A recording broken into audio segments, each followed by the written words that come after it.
Welcome to Tony McGee's Pro Football Plus. Today, this is during the holiday season. We're not happy that Washington did not win. But one thing we do realize, they did show up, and their adversary was more than the Philadelphia Eagles. When we come back, we'll talk about it. Welcome to Tony McGee's Pro Football Plus television show, here on the Mid-Atlantic Sports Network. Let's welcome our co-host this week, the former chaplain of the Washington football team, Mr. Milton Harding. A man Tom Knott once called Mad Mike, the mouthpiece of NCAA maniacs, Mike Baker.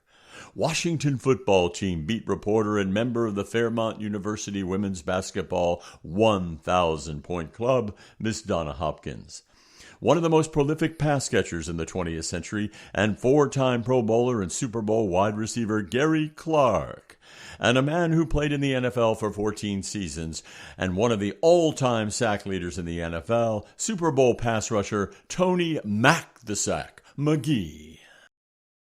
And this week's special guest, TV reporter and radio host Kelsey Nicole Nelson, and the host of Fox Sports Beyond the Headlines with Renee Washington, the Renee Washington.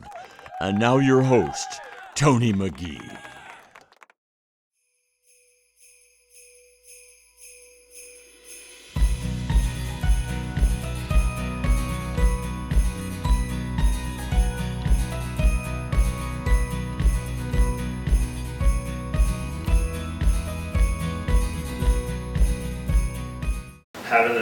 Have the masks back on is tough to see one's face, to be honest with you, and you know, put faces with names. So not ideal, but it is what it is. It's, you know, there's nothing we can do about that.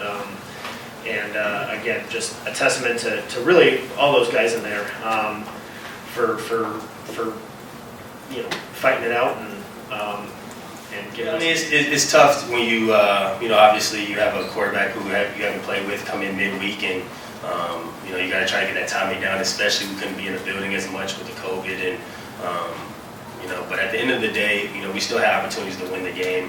You know, while we could have respect for what went on, and everybody, you know, handled it the best way they could, we still just didn't get the job done. But I think. Considering all the things that he had on his plate, I feel like he did a good job of managing what he was expected to do. Reality we live in, you know, nowadays with COVID, and we just have to deal with diversity, you know, knowing, you know, some guys can play, some guys might be in protocol, and it's the next man up mentality. We kind of just have to adjust and be ready. Welcome back. As I said, the Washington team played okay. Yes, they had a lot of players out. They were fighting the virus as the world is fighting the virus. So now we will not be as hard on them this week. If you see the panel I got here, I got new people. And Renee, welcome to the show. Kelsey, welcome back. Hey, Rev, well, you're going to have a lot to say today. And Gary, can you turn down the air conditioner because it's too cool in the room with you here? And Donna, I'm one more closer to you. Not close enough. But if you guys take a look at this, and Michael, 8%. Everybody on the screen know what that means, and you know what I mean. Welcome to the gang. But you know, as we take a look at this, and we're going to discuss this today, yes, I'm not real happy with the way Washington played. At the same time, I know it was a lot of other players in there that had not been in there before, but does that make you think about maybe some of their decisions they made during training camp weren't the right ones? Because, I mean, the offensive line was really in shambles. The quarterback, I know he was a third-string quarterback, but the defense, to me, they played well the first quarter. Then after that, they just kind of fell apart. Someone tell me that I didn't see what I think I saw. Hey, Tony, I when you look at training camp and you ask the question, did they make some bad decisions? I was happy to say no, because they had depth along the offensive line. They had depth along the defensive line. And that's what's carried them throughout this season. Just COVID, like you said, has hit this team, and they had to scramble to field a team. And it's no excuses because the players that had to play. Quarterback situation came in, and I think that he did a pretty good job considering being there 72 hours and trying to get to know the players. I mean, this team was in it till the end, Tony, and could have won this game if some things would have happened on the other thing. But looking at the whole scope, I think that this Washington football team went up to Philly and fielded a team that almost beat the Eagles. Well, you know what you look at the end of the third quarter, the Eagles had 420 or some kind of yards of offense, and the Washington offense only had about 100, 150, 200 yards. So you got to take a look at that. You got to look at how the quarterback was under pressure. But one thing you have to look at when you say that 450 yards, what was happening with that defense, Renee? I mean, they played well. They gave them an opportunity in the beginning.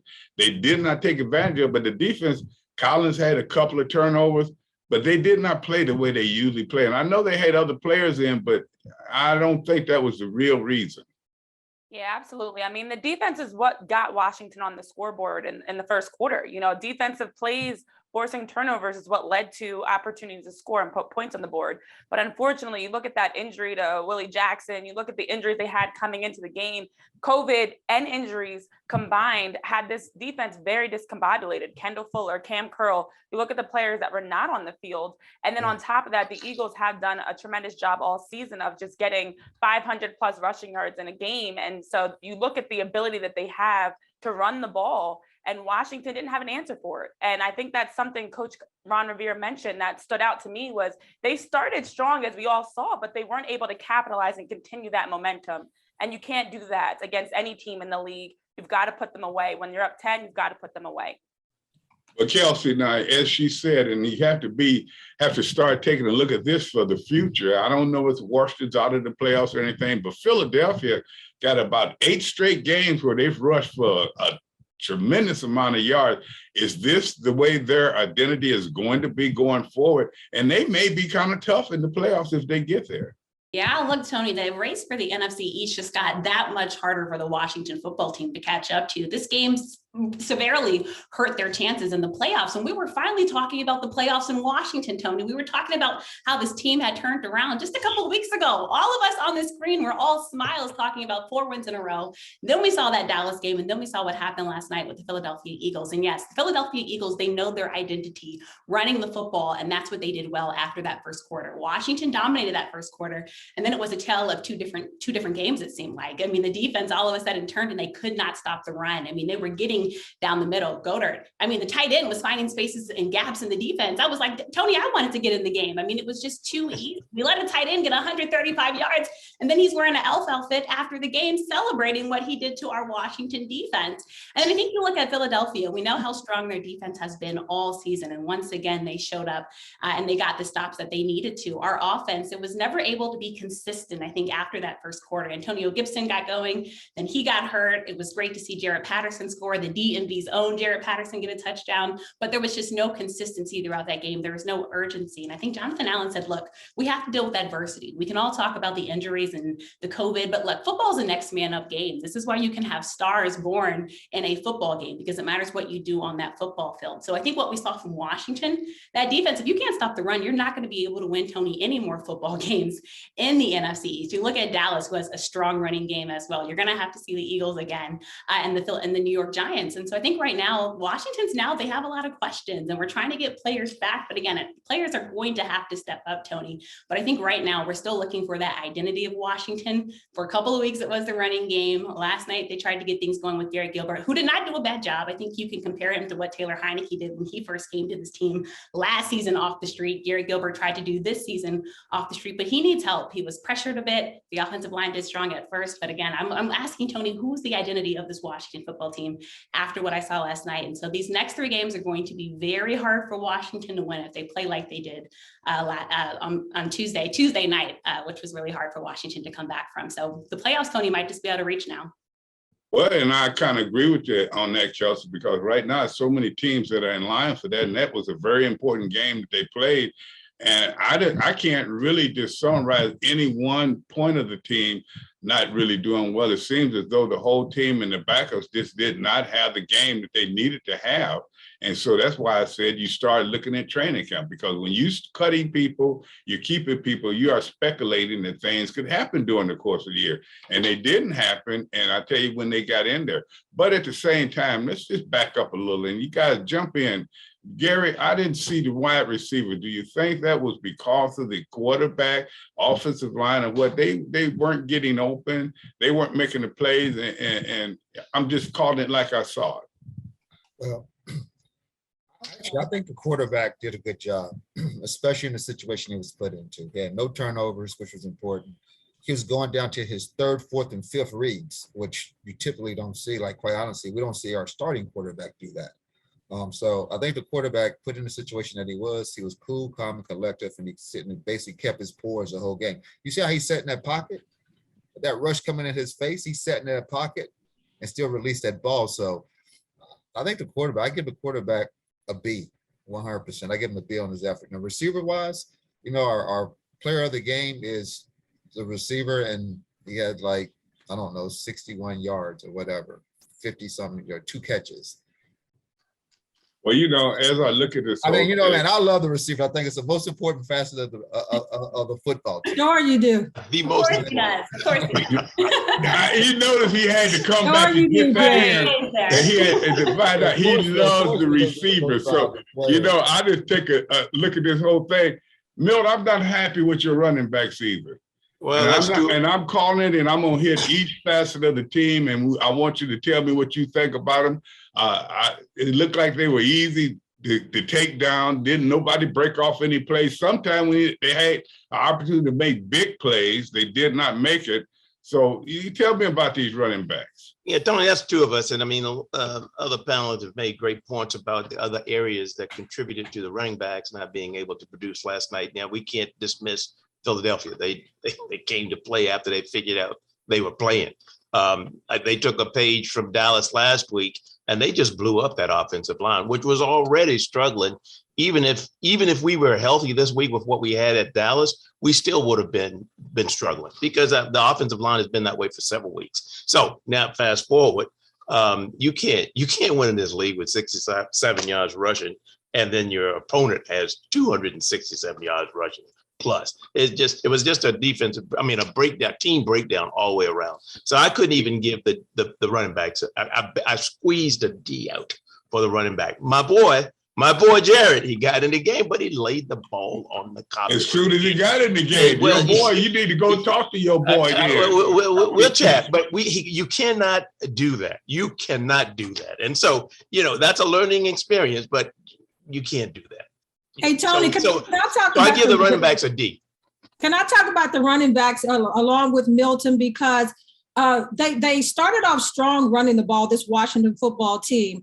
And then they figured them out because they said, we're going to take that away and we're going to make Gilbert beat us. And they started stacking 8 men in the box, and they took that running game totally away. And then you got Gibson, who injured the toe again, which affected him. He tried to come back and play, but to no avail because the toe was just messed up. But it's what Philadelphia's defense did in stacking 8 men in the box and taking that away. You know, they played most of the running game on our side.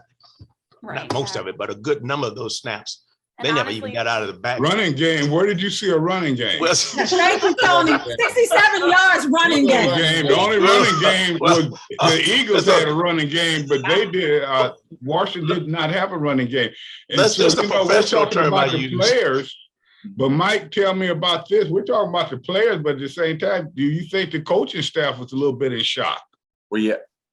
Well, then also Washington was down, I think, 6 or 7 assistant coaches, and that does have an impact. But, you know, the one thing that was talked a little bit about Philadelphia, I've been looking at some of their news feeds and not in Washington at all. You remember Jalen Hurts last year when he was playing well in that playoff game against Philadelphia or in a game that had a very tremendous impact on Washington winning the division. And they pulled Jalen Hurts out of the game when he was playing well. And of course, Washington went on to win the game and of course, win the division. That really got in his craw. And you remember the sideline and the way he reacted. He was bound and determined when he played this year to make a statement. And it was discussed a little bit on the Philadelphia news feeds, but not in Washington. I knew it wouldn't have mattered who you played at quarterback. Philadelphia was going to win, and Jalen Hurts had this on the calendar for a whole year to prove to everyone that he should have never been pulled in that game and that he would have made a statement. And maybe Philadelphia might have gone on and won the division, although they were 2 games behind. But negative, Mike, negative. He wasn't that sure. Mike, I'm not worried about a whole lot of that all myself. that good explanation. Why don't you just talk about this, Mike? They proved that they were a better team with the players that they had than we had. Okay, let's keep it real. And when you're looking for a playoff, you're looking for a playoff. You have to whomever you have out there. I remember one time we won the Super Bowl and Art Monk was out there, and we had a guy that hadn't played all year, Alvin Garrett. He played a little bit. He came in and was one of the stars.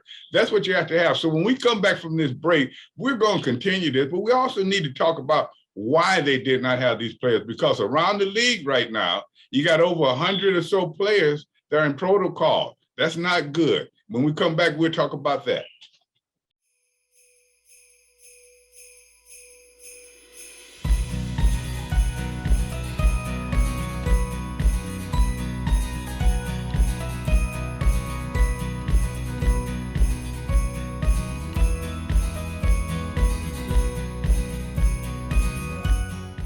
I mean, it might not be our fault, it's our responsibility. I mean, at the end of the day, we can say if we would have had all our guys, we would have played better, but at the end of the day, no one gives a damn. I don't think we did anything well today. When you give up however many yards we give up on the ground, got our ass kicked when we were doing the same. They were just a better team today. In the NFL, you get paid to handle adversity. It is what it is. I mean, we can bitch and moan about COVID and guys nobody cares. Nobody cares. It really doesn't matter. If we do our job, we win the game. If we didn't do our job, we got embarrassed. I mean, that's just what it comes down to. We get paid to handle adversity. It's been chaotic at times. You know, you get guys back, you lose guys. I mean, the COVID thing has been kind of crazy, but it doesn't change what we expect out of each other out there. Whoever's out there, you get held to the standard. Kev wasn't out there. They held me to Kev's standard of what he plays like. And so, I mean, whoever's out there, you're gonna play ball. They play a lot of stretch, which causes teams to over pursue, and they look for the cutbacks do that. They have very good backs. Sanders and Howard, they both, they look for that lane and they burst. And so, just being gap sound, gap discipline, and not over pursuing the ball, not overrunning the ball. That's a big thing when you play teams like that. It's been a minute since I've been on the field. It's hard to simulate real game play. So I got better as the game went on. As we were saying there, these guys know that they did not play up to their potential, but they're also looking at the opportunity that some individuals got to play. What I'm looking at right now is everybody got paid on Monday. So therefore, everybody should play when they have to play. And you got to be prepared. So when I look at this, as I said, I'm not just looking at the team, I'm looking at the coaching staff. But if we look around the league now, there's so many things happening right now, and we might as well talk about it. This pandemic may change the whole season. Look how many of the playoff teams that we all thought was invincible lost this week. Look at all the players right now that we don't know if they're in protocol, if they're going to be there, or if they'll be back. So right now, as you take a look at this, the pandemic is winning the game. Tony, you're exactly right, because when you look across the NFL from week to week, nobody knows from game to game who's going to play until it's game time. So teams are going to have to prepare, because the NFL probably won't be able to switch games around, because they've got 3 games to go, like the Washington and the Green Bay game and some of the other games that they had to switch to Monday and Tuesday. Will they be able to do that moving forward? Probably not so much with the playoffs right around the corner. So teams are going to have to be savvy to be able to still field a team come game time. And it's going to be difficult, and it could change the scope of who makes the playoffs moving forward. Right. I think Donna hit the nail on the head, Tony, with that, because I'd say with the COVID-19 pandemic, look right now what Kansas City is going through and their team getting ravished. We can look across the Beltway and look at the Baltimore Ravens, once a top team in the AFC, and now with the injuries and COVID, Baltimore continues to fall when you look at that race in the AFC North. So yes, COVID is playing a big factor. You can look at us yesterday, hours before the game, we were trying to see who the starting quarterback would be. We were trying to see if Kyle Allen would get off the list, and if Taylor Heineke would. So we were looking at the team plane, leaving from Dulles, trying to see who was on the plane, Tony. That's what COVID is doing. And really now you have to wait until game day to see what players are going to show up. We're getting guys really signed off the street. Garrett Gilbert, you all, was bathing his daughter, and his wife had to run up and say, Garrett, your phone is ringing. Somebody's trying to call you and get you there. And next thing we know, he's in Washington. And this is what it is now. You see Le'Veon Bell getting signed to the Buccaneers, like all these teams now in Tampa Bay and what they're having to go through, Tony. So right now, COVID has really changed the game. It's changed the playoffs. Let's also remember the extra game that we got added this year. And so now this is why the playoff race is so tight. Only a couple teams now are out of playoff contention, and it's still a tight race throughout the NFL. So I think COVID-19, unfortunately, much like last season, it is being a game changer in how these teams are playing and who's showing up. We saw the Philadelphia fans whining because they felt like Washington got more time. Well, also, hey, Jalen Hurts got more time to prepare and kind of get back healthy. And that high ankle sprain didn't look bad. So I think it's been positive and negative benefits, Tony, for teams. But unfortunately, we do have to remember we are playing in a pandemic, and it is getting real, not just for players, but also, as you said, the assistant coaches with Washington.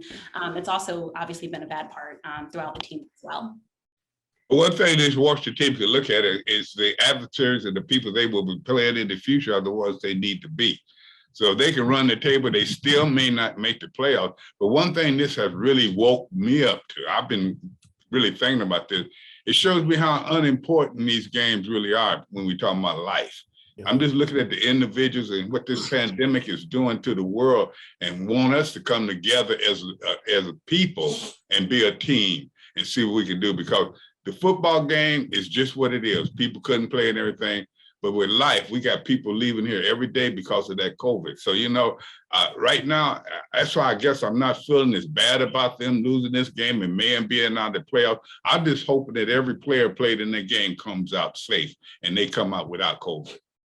Yeah, that's the perspective that we've all had, that shift around the last year plus 2 years now, because COVID has reminded us that although we all maybe fighting and arguing and upset about our teams and yelling at the television or yelling at at games, at the end of the day, it is still just sports. I know that's even hard for me to say, but it reminds us that there is so much more. So although you look at the frustration that Washington had, knowing that they didn't perform as well as they should have, it's another chance to play.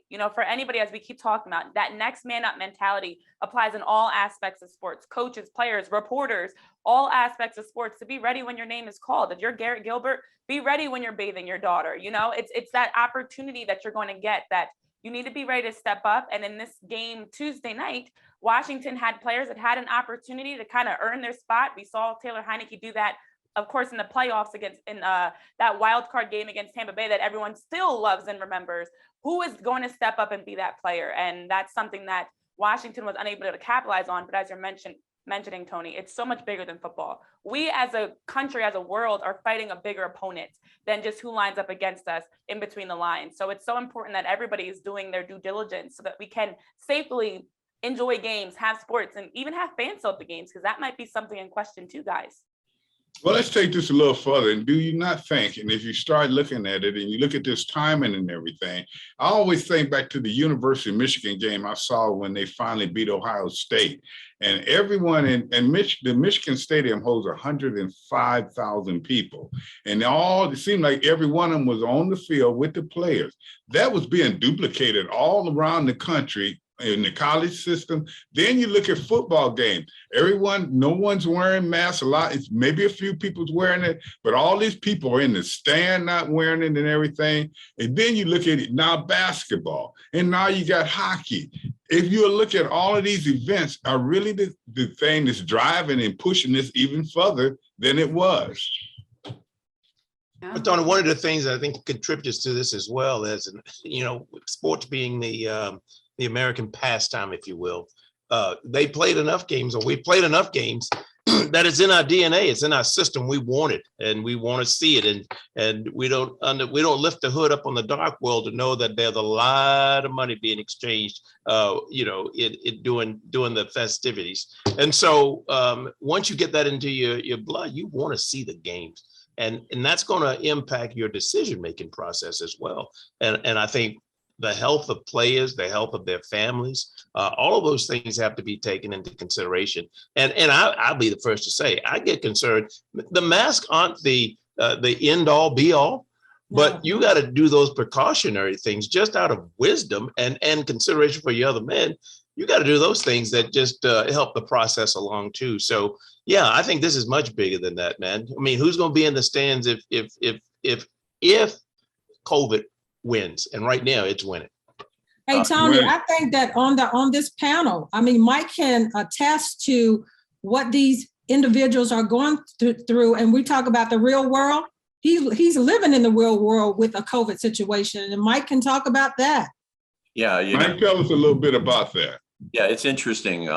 I would have been the last person in the world to think that I would have gotten this thing, but it comes in a very interesting way. Someone invites you over to their house and they've been exposed and they're not symptomatic. And then all of a sudden, 3 days later or 4 days later, you get it. Now, the only thing I would say about it is I did work through it. I got everything done. Actually, we did a show and nobody even probably knew except you all. The one thing I would say about this virus that's very different than anything I've ever experienced in my life, and I've had a couple of serious things, is it comes at you, it's like a prize fight. It comes at you with 4 or 5 different punches. A lot of times you go into a fight, if you've ever boxed, and you know what the opponent's got, 1 or 2 punches. You watch that right hook, and you know you can probably outlast the opponent if you've got the stamina. It's hard to outlast this thing because it comes at you different ways. Like my friend who gave it to me had a rash. In addition to that, he was in bed for 4 days and he'd had the booster. It's not just the rash. It can affect your heart. It goes after your lungs.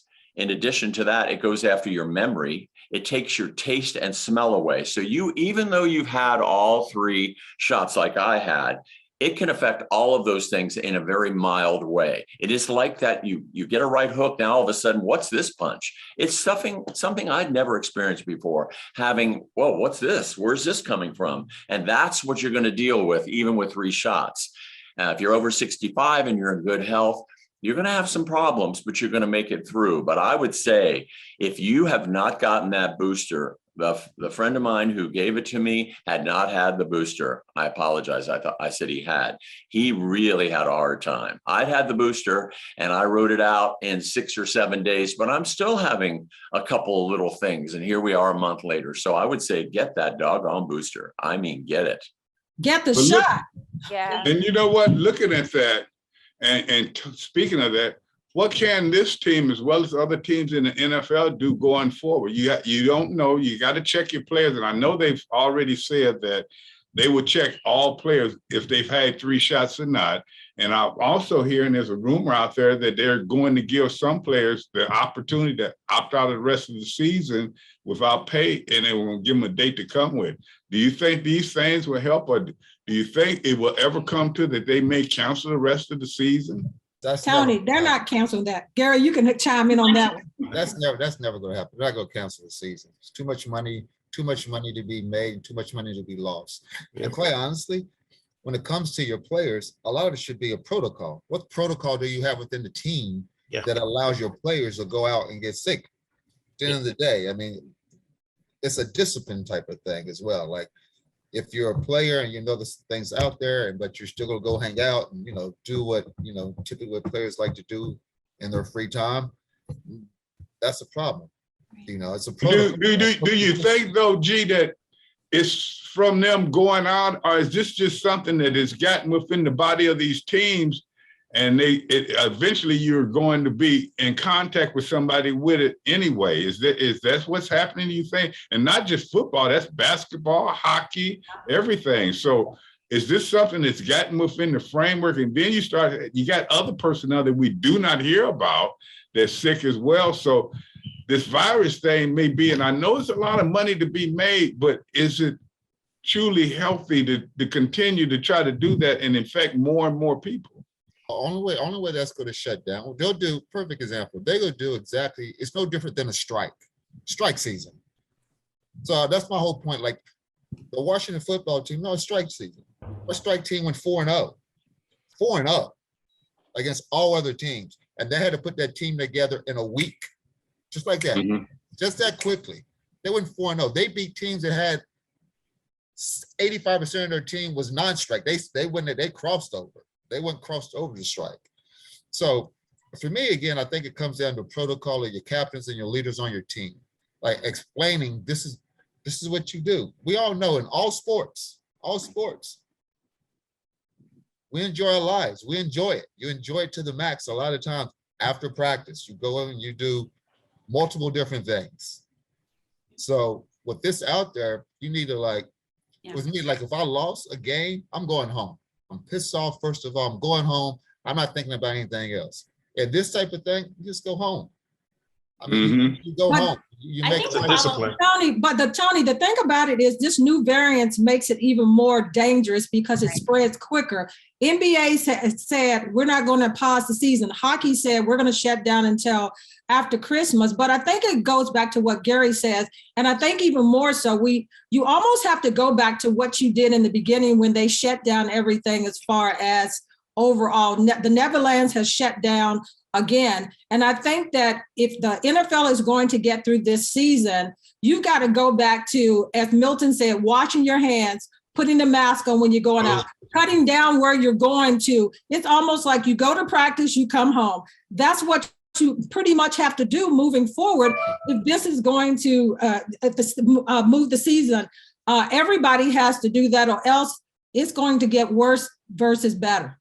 I think following up from Donna's point, it really does take all of us. And for once, we finally need to all be on the same team because this is bigger than sports. What we're seeing right now in college basketball, Georgetown University men's team just had to forfeit a game because of COVID going through them. There's no rescheduling. It's a forfeit. They have the COVID-19 pandemic really bad. And I think what Gary said, it's the leadership on the teams. Let's remember last season when COVID was going through Washington, Ron Rivera was dealing with cancer. And he told his team that. And people who have underlying conditions, it's even worse for them, right, if they catch COVID. And so this is when I think each person has to see it's bigger than just them. I think this is why rhetoric, like the one that Cole Beasley is spreading, talking about he's not playing because it's not because of COVID, it's because of the rules. No, you're not playing right now because we're trying to keep everybody in the NFL safe so we can hopefully continue with sports. I think people have forgotten, Tony, sports is a luxury that we are very lucky to have. And I mean, it's great that we have players making a lot of money to play a game that we all love. But I think for some reason we've got beyond that. And yes, I don't like shots or, anything like that or getting stuck with needles, but I got the booster because it's going to help everyone. And I think that's what it's come to, and it's sad there's this selfishness that we're seeing right now in sports. And so this is when I'm looking for players to step up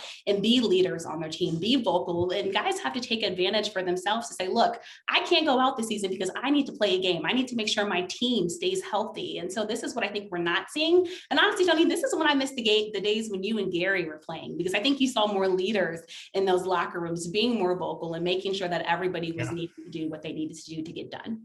That's a great point. And I tell you what, we're doing a little bit different right now. I know our format is not the way we usually do it, but we think this is something that it's not just about the Washington football team. This is about the world. And we want to say our part and let you know how we feel about it. We're not trying to influence anybody or anything, but we just feel like this is too important as a family. And when you start looking at people in the world, it's just like your teammates. So you want everyone to do well, and what can you do? And I think you were right, Reb. You got to take a chance to do everything they say do. If it doesn't work, at least you've given it a try, and that's what haven't happened. When we come back after this break, though, we will get back on track and talk about what can this Washington football team going forward do? Can they bring in other players? Can they try to keep these players they got? Can they try to get people well?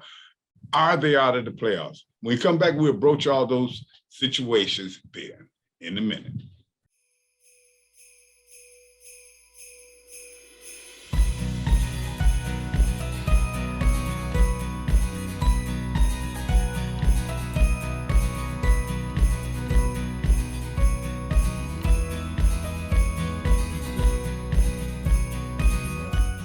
You know, we've been complaining about the players that played and everything, and around the league, they have the same problem. We have the big-time teams like the Tampas, the Arizonas, losing games. We have the little teams that are coming up. This pandemic may change the whole season. So when we look at this Washington team, we have to say this may be the Washington team going forward. And Mike, you said you saw some players that you were kind of enamored with how they played.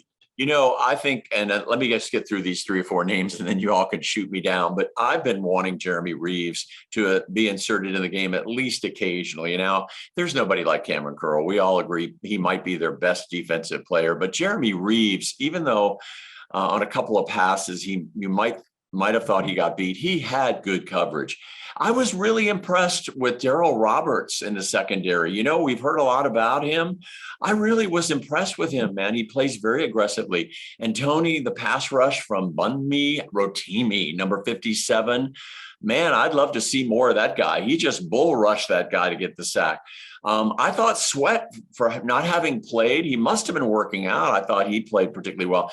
Daniel Wise, I've really liked him, Tony, on the defensive line. And that cut block was so unfair, like the one that Logan Thomas suffered to end his season.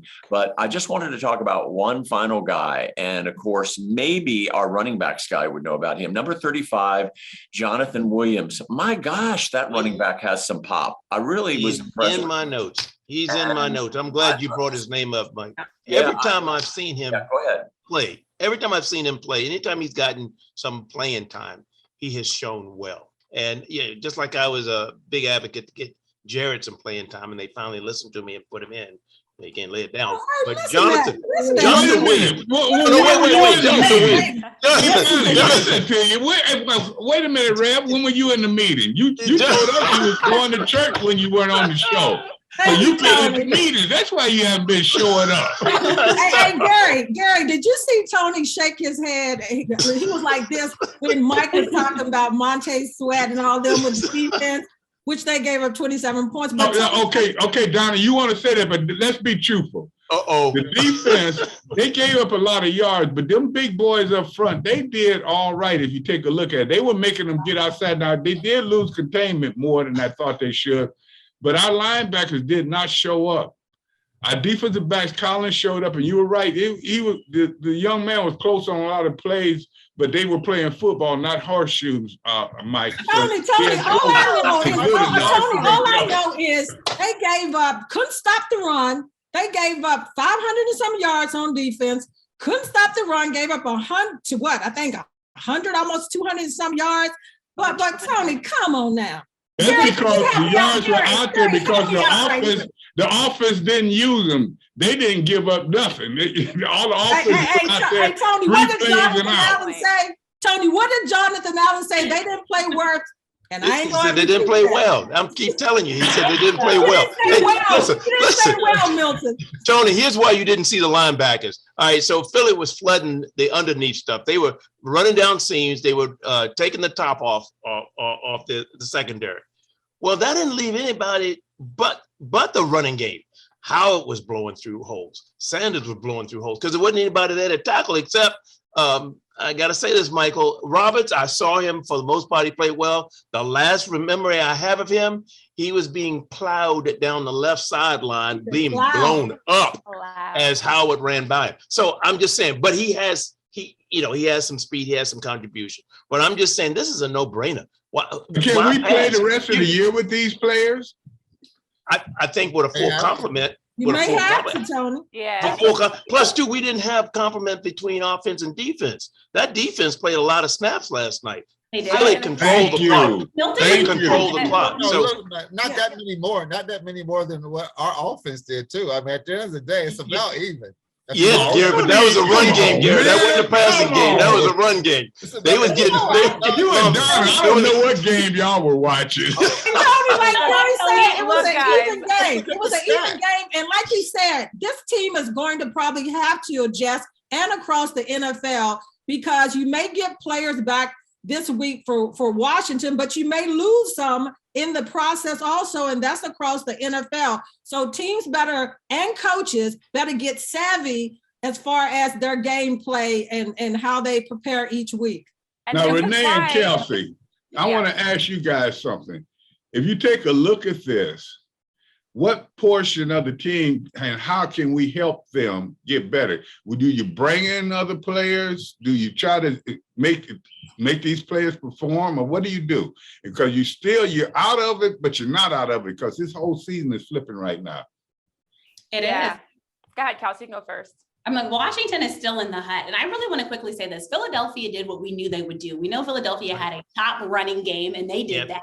They were holding teams to under 18 points. And they did that Tuesday night. So there was no surprise there. I don't care who's playing the game. Any coach could tell you what Philadelphia was going to do in Philly. All right. So I think we just have to say that. But going on to what Washington can do, I think we see that our defense, obviously, there's big questions marks about. And really, it's been questions around this whole season, Tony. We've had talked about our defense. So they've shown up at times.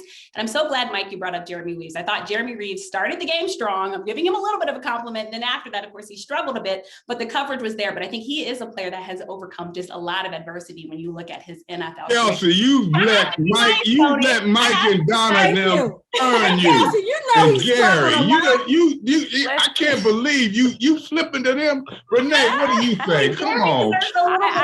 But going back to what they can do, I think when you get our defense back healthy, it is going to make a difference. Montez Sweat, when you come back from COVID, you don't know what to expect. I think Mike kind of talked about some of the symptoms, and you just don't fully know what type of player you're going to get. But immediately he made his presence felt. That strip sack, I was like, oh my gosh, Montez Sweat is truly back. And he's a player that not everybody's been nice to this season when you talk about just, what he can do defensively. So I think defense has to be strong. In Washington, I don't care who's at quarterback. I think we have some solid quarterback options, but they're not Russell Wilson, all right? They're none of these other top quarterbacks. I think that means our run game is going to have to remain strong throughout the season. And we're going to have to find ways to get our receivers open. I was very disappointed that Cam Sims didn't get involved until late in the game. Cam Sims is somebody I think that has stepped up as a receiver, but you need to use him. I think Terry McLaurin, we know teams are going to be doubling Terry McLaurin. Hey, Kelsey, how can Cam Sims get involved if he's not getting the ball thrown to him? Because that's the thing, right? Look at that. He wasn't getting the ball. Maybe he's not getting open. That could be. I'm telling you, the quarterback was running around and out of for his life, so he probably didn't see Cam. And that's another problem, Donna. Like you said, so we need a better offensive line to protect our quarterback. There you go. Thank you. I finally got what I wanted. You need the offensive line. You're talking about our defense. Line is hurt. They're going through bodies trying to field players on the offensive line. Exactly. Overall, I think the offensive line has played well this year. Whoa, Donna. 2017. I want to jump in here too. Thank you, Gary. 2017. That's what the game came down. 2017. Come on. Yeah. Come on, Tony. You gotta go back and talk about your defense. We need to Renee, step up. I'm trying to talk. I want to talk to somebody that saw the game that I saw. Hey, Tony, I want you to put on D. I'm trying to find out. I'm I not must have been looking at Washington State or something because it couldn't have been the same game. They talking about because the defense gave them the ball and an opportunity the first two series of the game.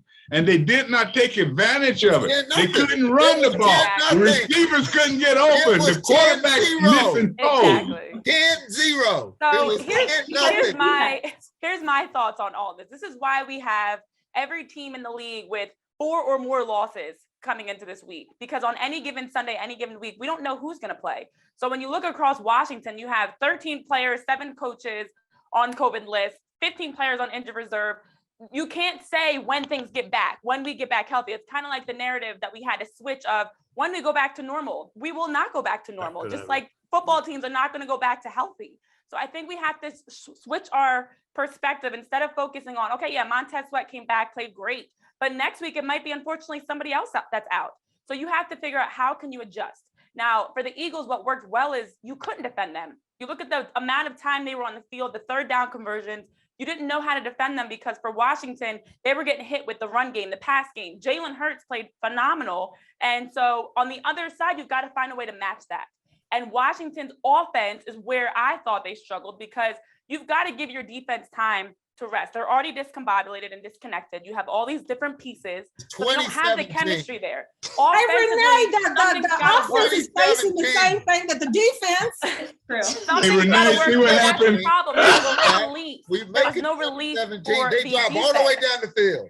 As we go off of this break, I'm going to say one thing. Renee, this is your first time on, and you can see the people that do not know anything about defense.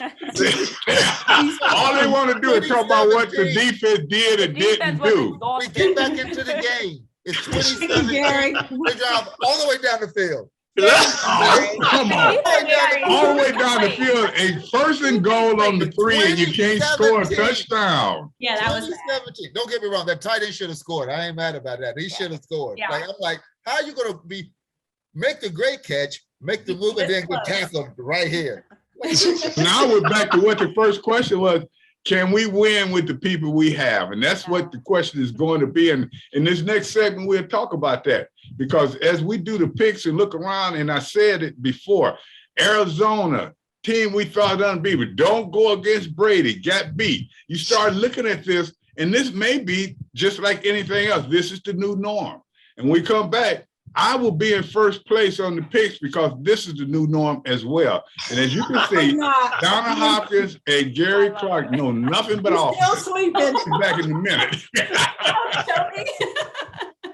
Well, as we said, we know that this has been a different season. We know it's going to be one going forward. And we start looking at teams and what this Washington team needs to do. Well, first and foremost, they need to win the rest of their games. And during that timeout, Gary Clark said something very interesting, Gary, and I hope you will share that with the fans out there. And you feel like because they do not control their destiny any longer, that now they'll play better. I do. I think anytime they've been in a situation where we needed to win, where they control their own destiny. If we beat Dallas, we could win the division. If we beat the Eagles, we can stay in control of destiny, get into the playoffs. Now that the pressure's off, we'll probably play great again. And then I'm looking at Mike talking about this Washington football team will be at full force. You don't know that, Mike, because each week somebody goes down. They could get players back, as I said before, and more go down. I look at it like Renee said, across the whole NFL, each team has to bunker down even more so. Each team has to take responsibility for that team. And we talked about earlier about cleaning the facilities, which probably hasn't happened across the NFL. So they have to take, to me, Washington, all the other teams have to take the extra measurements to really even do more, because before this is all said and done, Tony, more players are going to come up testing positive, and it's going to affect each team moving forward. Kelsey.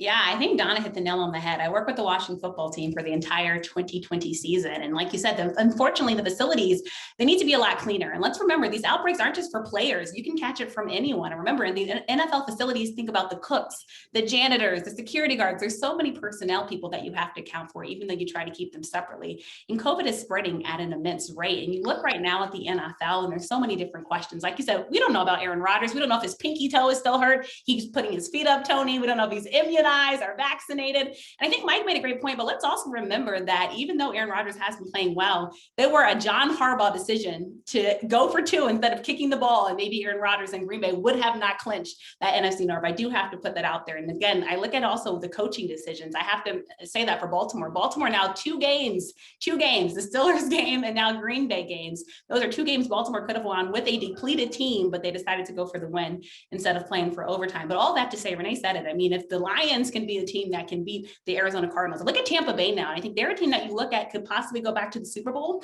but look at the injuries that they had after that game. And the Saints just somehow continue to have Tom Brady's number. It's crazy. It's ridiculous. And I think you look at somebody like Dallas, though, who now is getting healthy at the right time. And even if Dak is not playing his football, that healthy Dallas defense, I think, can make a difference. And to Mike's point, I do think they're going to go into Dallas and hopefully play well, but also, are they going to bring the benches, Tony? I think this benches thing also, I think Philadelphia was looking at those benches saying, we're not going to have any of that. And lo and behold, we saw that final score. So many things to consider, but I do think COVID, unfortunately, these last 3 weeks will play a factor with these teams. I do think the NFL's new protocols will help more players get back to the field, but will that make a difference again if COVID continues to go through these teams like it's currently going? Because every day you have to check the list of players that have COVID-19. No question. And I tell you what, now we go to the man that sits in the meetings and they listen to him now. Milt, give us your opinion, sir. Jared, I won't reiterate what's already been said because those are great points and they're valid. I think also what you said, I think we're going to begin to see some teams now who have either gotten over the injury bug or maybe not so ravaged by COVID begin to surface a bit, because it doesn't take much. It doesn't take much at all. We had a quarterback in here, had been with us for 4 days. And, as Gary said, 2017, we may have been 1 or 2 plays away from winning that game with a person like that. So I think we need to be on the lookout. The Tampa Bay, I don't think that gets corrected in the next couple of weeks. I'm sorry. Tom Brady is good and you don't go against him. But to lose an Evans and to lose the Forte, that's just a lot of offensive pieces to lose at one time. So I think the teams that are the healthiest from physical perspective and not so much COVID, those teams I think will be more prominent. And then obviously their backup quarterback, that's a good place to look and see how healthy those guys are as well. Because if we have to do what we did, I don't know if that could bode well for you. Well, thank you, sir, for validating that the rest of the people's comments were good. Mike, I want to know if those Christmas tree lights are a crystal ball behind you, because you knew exactly what Dallas is going to do. And then as you look at Gary, he's saying right now it's all to the receivers and everybody, but I do like his point. Kelsey, you and Renee, we're going to let you off easy and everything. But one thing I do know, that this is the reason for the season is Jesus Christ. And we've talked a lot of doom and gloom now, but I just want everybody to know that we want you to have a Merry Christmas. And your thought for this season is to be something positive. And we all pray that people will listen. We can't say we're 100% right on everything about the pandemic or anything else, but we're trying to say what we want to say with our hearts, and that's most important. And have all you guys finished your shopping for Christmas? Not yet. Haven't even started, Tony. I'll have to check with my wife. I don't know yet. Yeah. You know what? I pretty much don't do a Christmas shopping, because I learned probably 20 years ago is I want to celebrate Christmas for what it's supposed to be celebrated for. People forget that, Donna. It's so important to remember what the holiday means and what it is. It's not just about giving gifts. It's about spending time with loved ones and, of course, celebrating Jesus Christ. And encouraging others, too. That's a big deal, too. Yes. And safely spending time with others, especially this year. I mean, we look at from Thanksgiving to now, we're getting together, we're having holiday parties, we're celebrating, but making sure we're still doing our part so that we're not bringing COVID into our families. But I agree, I don't have a lot of kids in my family, so we're just focusing on enjoying being together, whether that's virtual or in person. So excited. Honey, you better buy me a gift. No, I'm not buying you anything. You've been bad all year, so you get nothing. All right, Mike, finish it up for us. What are you thinking around this holiday season? I was just going to say, since we have a minister in the room and we have so much going on in this world that's rather dire, why don't we get him to say a prayer for all of us and for everyone viewing, that they have a very healthy holiday season. Minister, why don't you just give us something to close it out? Oh, I appreciate that. Let's take a moment and pray. Father, we do thank you and give you praise for the privilege even to be connected like this, just virtually. But Lord, we know that you permeate hearts by your Holy Spirit. And so, Father, as we look at our world today and fully see the devastation that is taking place through wars and rumors of wars, and certainly this pandemic, Lord, we know that you are in control. So I ask now for our panel, for the families here, and certainly our entire listening audience. Lord, I ask that your hand of favor would be upon them, that you would smile upon them and their families through this season that we celebrate you. So we thank you and we give you praise. In Jesus' name, amen. Amen. I tell you what, that was outstanding. And we want all you fans to know that comes from our heart.